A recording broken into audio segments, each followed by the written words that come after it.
السلام علیکم ویورز، آپ دیکھ رہے ہیں میرا یوٹیوب چینل میرا اسلام بائی بنت ہوا۔ حضرت سلیمان علیہ السلام آسمان و زمین کے درمیان ہوا میں اڑا کرتے تھے۔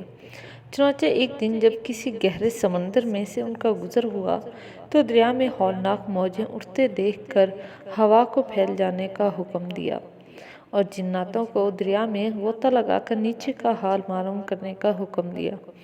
چنانچہ جب حضرت سلیمان علیہ السلام کے حکم سے جنوں نے دریا میں غوطہ لگایا تو اس میں موتی کا ایک ایسا چمکدار کعبہ دیکھا جس میں کوئی دروازہ نہیں تھا۔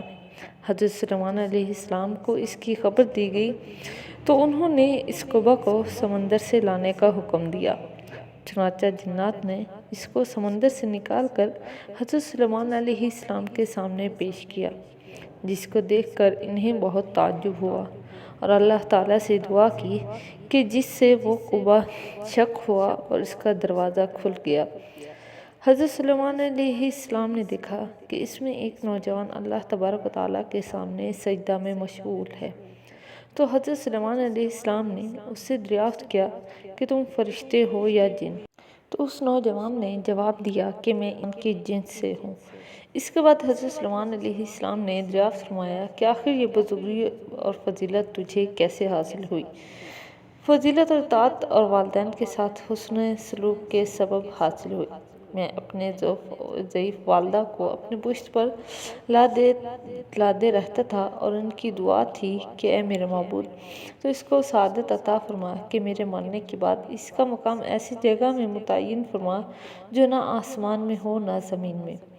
چنانچہ والدہ ماجدہ کے انتقال کے بعد جب میں ایک دریا کے کنارے گھوم رہا تھا تو میں نے ایک سفید موتی کا کعبہ دیکھا۔ جب میں اس کے پاس پہنچا تو اس کا دروازہ کھل گیا اور میرے اندر داخل ہونے کے بعد قدرت الہی سے خود بخود بند ہو گیا۔ مجھے نہیں معلوم کہ اب میں زمین میں ہوں یا آسمان میں ہوں یا پھر ہوا میں ہوں۔ اللہ تعالیٰ اسی میں مجھے رزق عطا فرما دیتے ہیں۔ حضرت سلیمان علیہ السلام نے دریافت کیا کہ آخر اس میں تجھے روزی کس طرح سے حاصل ہوتی ہے؟ اس نے کہا جب بھوکا ہوتا ہوں تو پتھر سے ایک درخت پیدا ہوتا ہے اور اس درخت سے پھل جس میں دودھ سے زیادہ سفید، شہد سے زیادہ میٹھا اور برف سے زیادہ ٹھنڈا پانی نکلتا ہے، جس کو میں کھا پی لیتا ہوں اور میرے سیراب ہو جانے پر خود بخود ہی وہ درخت غائب ہو جاتا ہے۔ اس کے بعد حضرت سلیمان علیہ السلام نے دریافت فرمایا کہ آخر تم اس کعبہ میں دن رات کیسے رہ لیتے ہو؟ تو اس نے جواب دیا کہ جناب جب صبح صادق طلوع ہوتی ہے تو یہ کعبہ سفید ہو جاتا ہے اور غروب آفتاب ہونے کے بعد اس میں اندھیرا چھا جاتا ہے، بس اسی کے ذریعے میں دن اور رات کو پہچان لیتا ہوں۔